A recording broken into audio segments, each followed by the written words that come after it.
How are you? How's your evening? How's your Wednesday?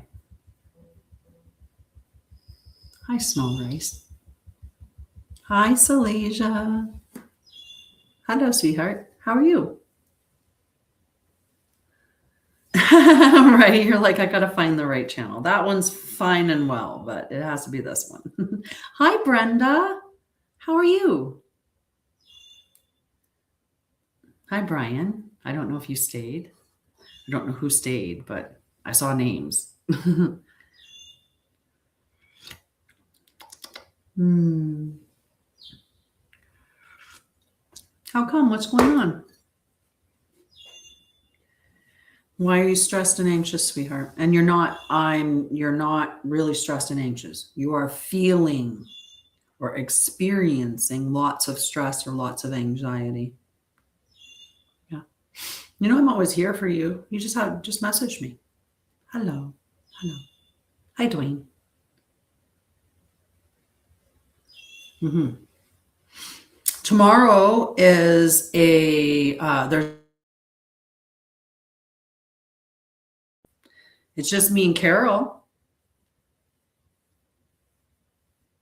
Okay. Do you want me to invite you when me and Carol join in our meeting and you can talk with both of us? You can hang out with both of us for a little bit? I'm not sure what time. We've kind of left it open-ended. I'll set the next ones up a little bit more in advance. It was kind of one of those, I have to get these done. The week, the months, the days go by so fast sometimes. It's just, yeah. But I can send you, are you working tomorrow or doing something tomorrow? Like, is there a time when you're free and a time when you're not free? Okay. Yeah, I'll send you the message, but you can always connect with me when there's time for you as well. Okay. Okay. Okay. I love you. I did something today. I changed my desk around so that I get to look out the window. So the patio doors are in front of me, which is why you're seeing this picture behind me. So you get the Hugs for Homeless. You can see it on those two screens, not so much on this one, but yeah. So we're going to talk about embodied spirituality. That's what we talk about on Wednesdays. There's nothing extra on Wednesdays. On Saturdays, the extra is the global meditation. On Sunday, the extra is that I do a celestial check-in. So I check in with the energies of the sky, what's happening with the planets, where they're moving, where they're transits, and all of that stuff. And I talk about, the lunar cycles and things too. So yesterday we had a new moon in Cancer. So that's going to make us be applying our energy more towards our home and our inner environment, because that's what Cancer is looking after. And it'll be a time to be very nurturing. Maybe a good time to start some new healthy practices for yourself or for your home. Yeah. But we're going to talk about a bunch of different things in regards to spirituality. And I would love for you guys to join in the conversation. You're going to ask any questions that you want to ask. I will be checking in at one point on the energies using the Oracle or tarot cards. So I'll do an energy check-in with that. But yeah, there's lots of different things that we can talk about. I'm writing several books simultaneously, although trying to finish the one before all the other ones. But my brain just gets all these ideas and then I want to start writing them down. And once I start writing them down, then I start writing them really fast. And then I'm like, oh, wait. We were writing this book. And I want to finish things. I don't want to just start them. I want to finish them. Hello. Hello. A vibrator. I like, yeah, I should. That's a really good one. He told me I had a really great vibe. And then put the word vibe with the word raider, and I need one of those. Not that it, but it was separate. It was very cute, very smart, very smart. People try to get you on stuff like that all the time. Oh, I love you too, sweetheart. I really do. Hee hee. So yeah, I've been doing a bunch of different things. I'm live on my Sharia and Lorian channel, and I'm live on my Anshara'El channel. Hi, Jenny. How are you? Hi, my love. I was so sad to hear about Betty.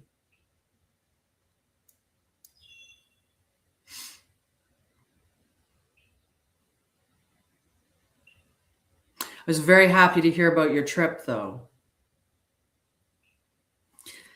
But my heart goes out to you.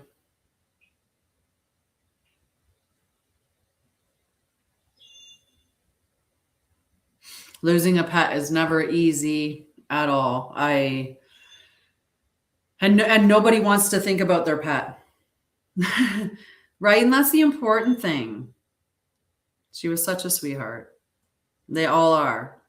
They're all just the goodest, right? They're always just the goodest.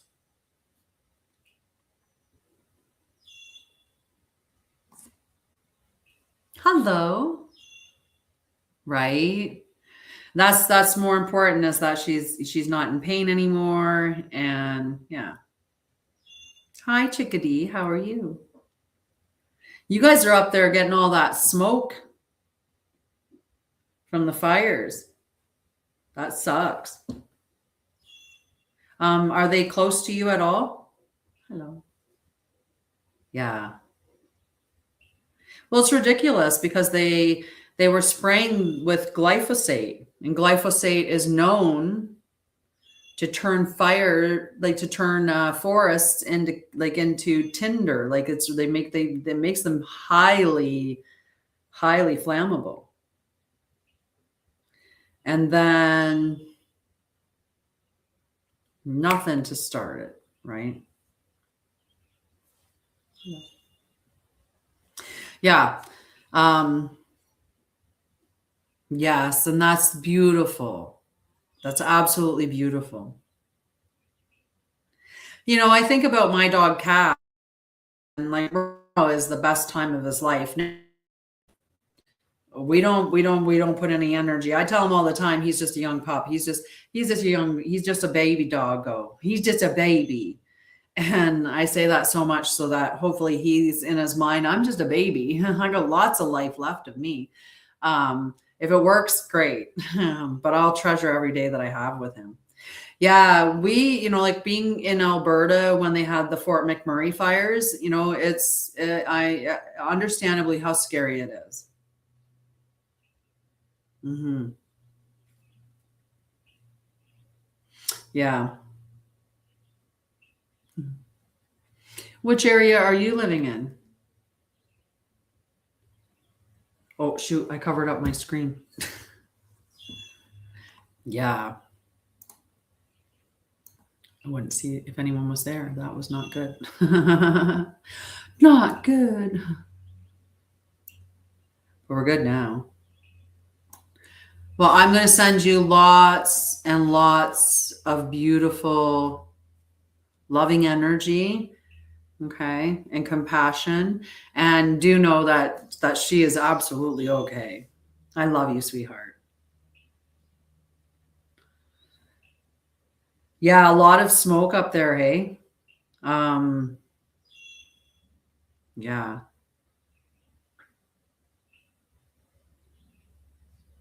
That came fast. Right? That's that, yeah. Hey, Liv, how are you? Hi, Cuddles. Long time no see. I'm out in Alberta now. I'm fantastic. I really am. I think I'm going to get a good thunderstorm here. You know what's been interesting, right? Like, that there's stuff that's going on, like with the weather. We've had a horrific year rain-wise. It rains so much. And we've had a colder year. The mosquitoes are absolutely insane. Like, it's ridiculous. It makes it very difficult to really be outside, especially like I live out in the country and You know, I'm on 40 acres of woods and, you know, grasslands, a little bit of grasslands and a whole bunch of all of that stuff. Yeah. Yeah. Hello. Yeah, it's crazy. In Alberta, so the area that I live in, and I've, you know, my friends lived in Alberta pretty much like his entire life, right? And I have other friends that have lived in Alberta for their entire life. And he was saying it's very rare to get a tornado warning in Alberta. Like you don't get them every year, right?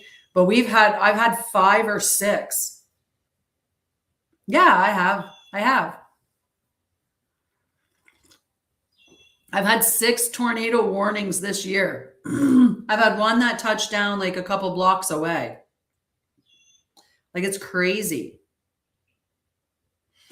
I am an absolute nature's lover. Give me 1 second.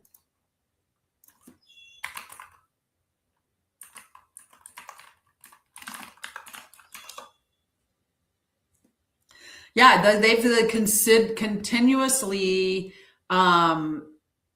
continuously seems to just avoid me. Right? Yesterday we had a yellow tornado warning. Today we had an orange tornado warning. And the clouds that are coming in now definitely look like, you know, thunderstorm-ish. Yeah. And that's not usual. That's not usual at all. And that's what we have to get back to. We have to get back to the point where we're like, we start to believe our own eyes and trust our own selves.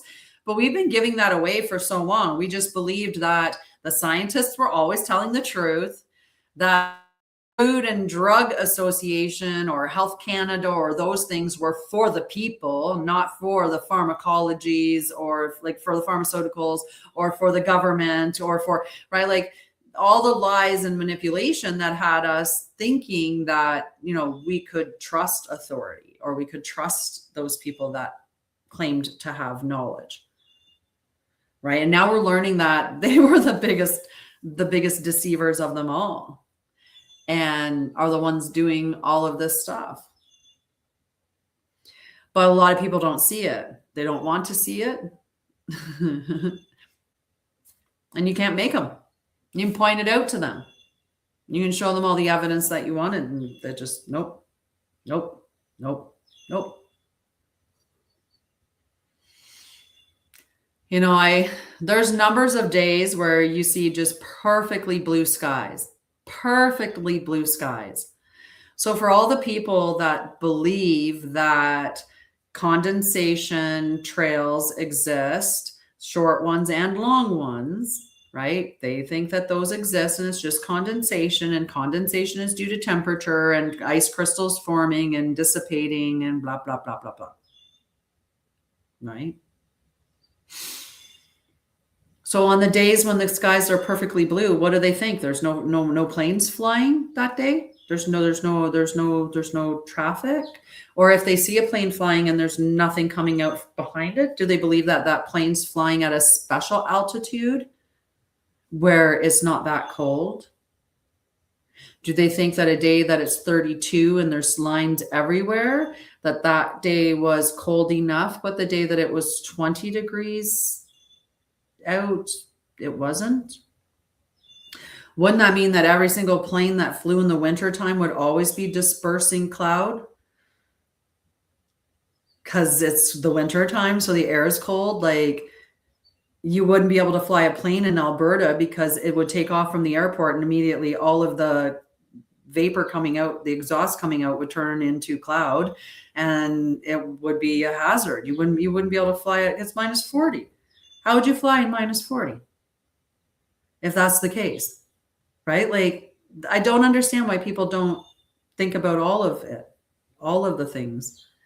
And when it doesn't make sense, then you know it doesn't make sense for a reason. So someone's faking the information. And do you think it's somebody that stands to gain from it or the person that doesn't stand to gain from it? That's research 101. Who stands to benefit from the research being skewed in this particular way? They came out with a study and they actually looked at research papers, and apparently 50% or more than 50% of all research papers cannot reduplicate the what they found in their studies. They've tried and tried and tried to duplicate the results and cannot, which proves that they were faked studies and they were just implemented, and people have worked off of these studies, like hospitals, nurses, like a lot of them are medical studies that they faked. It's crazy. Crazy. So the important thing is to learn how to think, right? And so the first 7 ways of knowing what you're seeing, what you're experiencing. One way is observing it. That's just looking and writing down the facts, just the facts of what you're seeing. Why do I think the weather is like that? For a variety of reasons. One, they can get us inside. 2, they can reclaim land, specific lands that they want. If they burn it or they make it hazardous, then they can claim it, and then, people can lose their land. It can push people into cities, move them out of reservations, move them out of rural areas, move them out of spaces where they are more self-sufficient. So they are pushed into towns and cities, especially the nice 15-minute ones. Stealing people is another reason why things happen. Look at Maui, and then children. These are all things I have to be careful talking about, though, because they're things that they don't want us talking about. But doesn't change that it's the truth. And we have to be witnesses. We have to be the people who see the truth, point out the truth, and stand in it, because that's how we make a change in the world.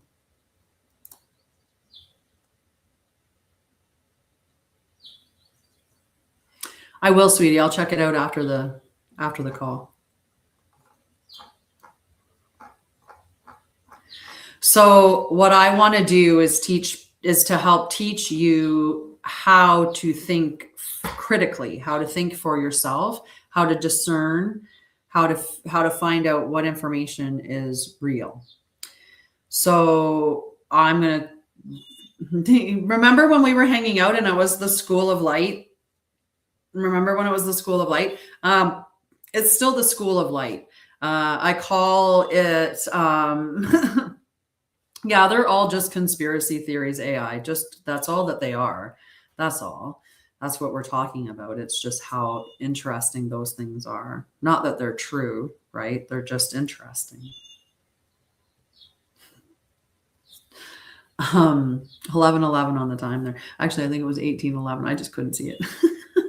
Okay, so at the School of Light, the way that we're going to talk about it. So I was saying about the 7 ways of knowing, but also the foundational architecture of the school.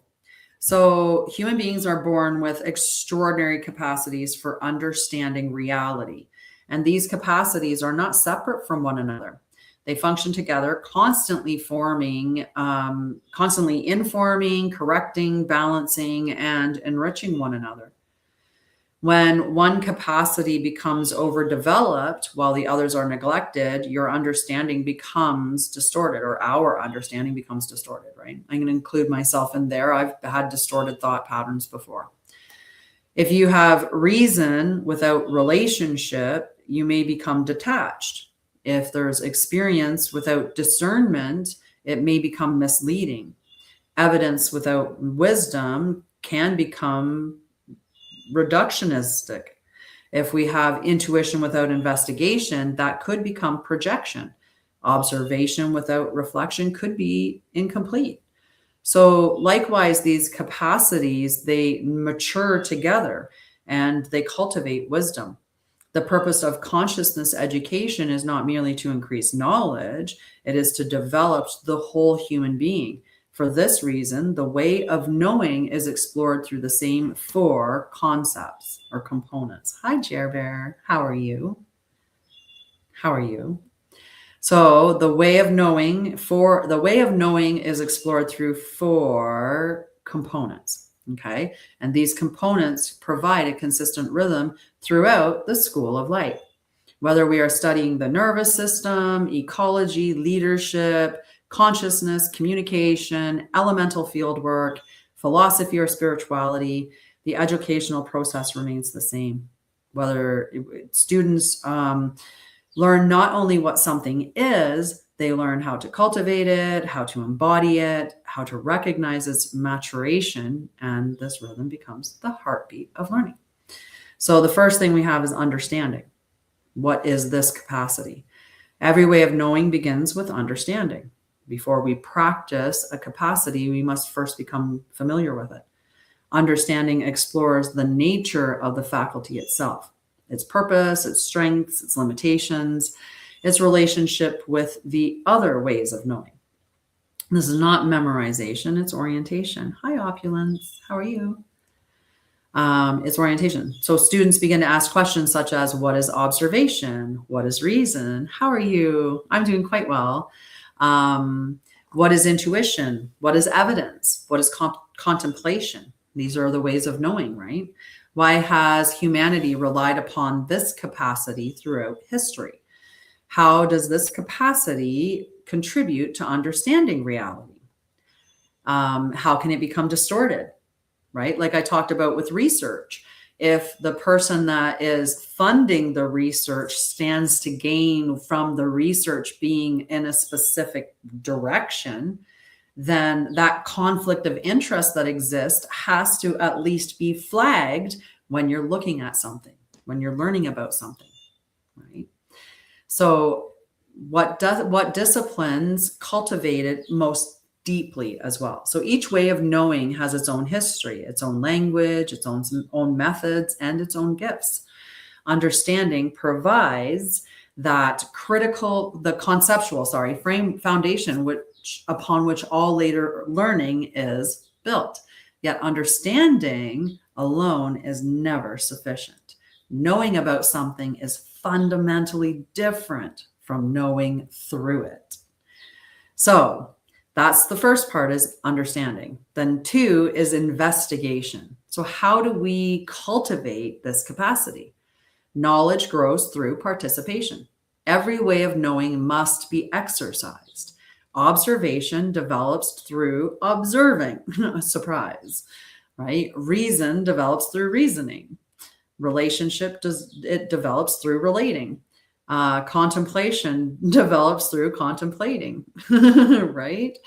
Investigation forms through or transforms into living experience. It's how we transform information into living experiences, through investigation. And throughout the School of Light, investigation takes many forms. Careful observation, thoughtful dialogue, scientific inquiry, nature immersion, reflection, experimentation, embodied practice, creative exploration, journaling, community discussion, and silence. Questions become tools rather than tests. Mistakes become information rather than failure, and students are encouraged to investigate rather than defend. To remain curious than merely certain. The goal is not agreement. The goal is increasing clarity. Every investigation asks, what do I observe? What assumptions am I bringing? What surprised me? What remains uncertain? Love you. Have a good night. And how has this investigation refined my understanding? The investigator becomes increasingly skilled, not because every answer is found, but because better questions continue to emerge. And it brings us always back to that. Truth does not fear investigation. That's my thing here. Truth does not fear investigation. So we can investigate it. If somebody shuts you down from investigating something, then what are they hiding? Now, they talk about this when they talk about surveillance in that way, like, oh, if you're a good citizen, you have nothing to hide, so you shouldn't fear being surveilled. No, you have every right to your privacy, but the facts remain that if you were investigating something and you were asking for information and all the information that comes out is redacted, then you can be certain you've not received information. Right? So the investigation has been closed and you're not accessing that. So because they're closing that off, that's telling you there's something there that fears investigation. They don't want you to know the truth. Number 3 is embodiment. So how does this become a part of my life? Understanding changes the mind. Embodiment changes the person. Many people accumulate remarkable knowledge while their lives remain unchanged. Consciousness education seeks something deeper. Embodiment asks whether understanding has begun shaping your perception, behavior, relationships, leadership, health, ethics, communication, and daily living. Can I observe without immediately judging? Can I reason without becoming rigid? Can I evaluate evidence without dismissing lived experience? Because a lot of us do that, right? You disregard your own lived experience because somebody else tells you this is the truth. And even though they're lying to you, rather than know that it's a lie because of your own lived experience, you believe them instead of your own self because they seem to be the people that are in the know, that have the evidence. I trust my intuition while remaining open to correction, right? You can be very concrete about what your belief system is until other information comes up and changes your mind. And when that happens, being able to say, I've been corrected here. What I once knew was not right. And I've gotten more information and I have changed my mind, right? Can I remain in relationship even when I disagree, right? Because sometimes we disagree with somebody. Instead of having a disagreement about the information, we decide that it's a person. It's the person that we have a problem with, not the issue that it is, right? We throw out the baby with the bathwater kind of concept. Can I sit in contemplation without needing immediate answers? Sometimes I tell everybody you're free to ask any question that you want. I reserve the right to answer it. I mostly am talking about spirituality, embodied spirituality, studying consciousness and reality and all of that stuff. At some point I might pull out the cards though. I was planning on checking in with some energy.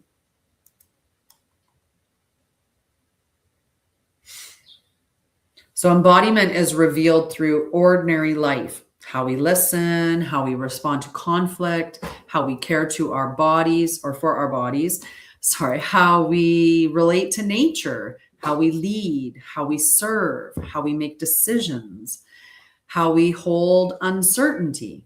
Information becomes wisdom only when it enters the way we live. Embodiment, therefore, represents the bridge between learning and being. All right. Mastery is number 4. So how does this capacity mature?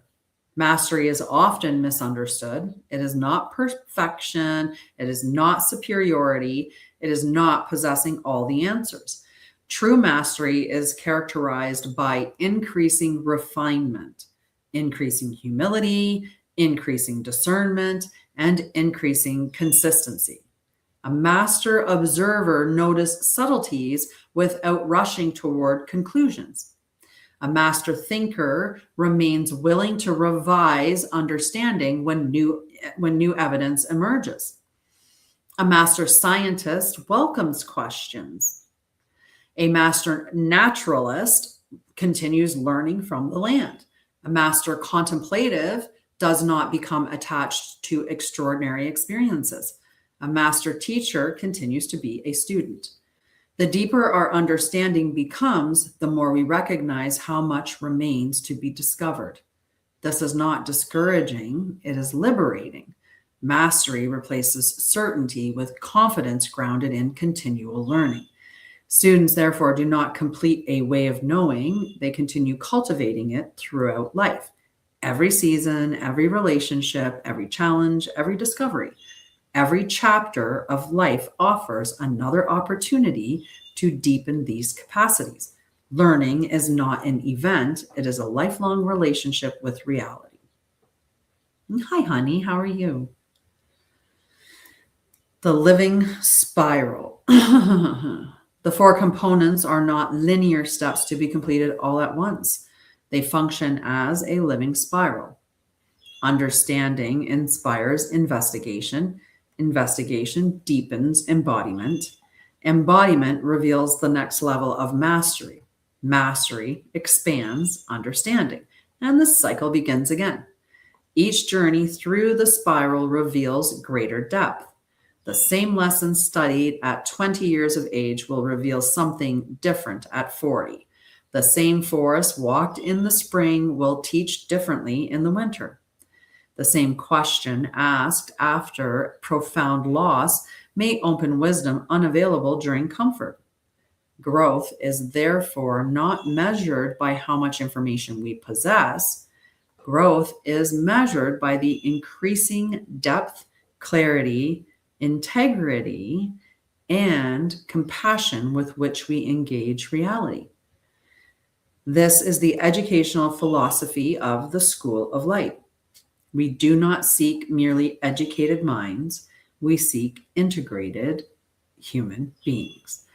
People who observe carefully, reason clearly, examine evidence honestly, honor lived experience, cultivate meaningful relationship, listen deeply to intuition while practicing discernment, enter contemplation with humility, then return to the world prepared to serve life with wisdom. This is not the completion of learning. It is the beginning of a lifetime devoted to the joyful investigation of reality. There. And alrighty, I guess we'll just end right there and leave it at that for today.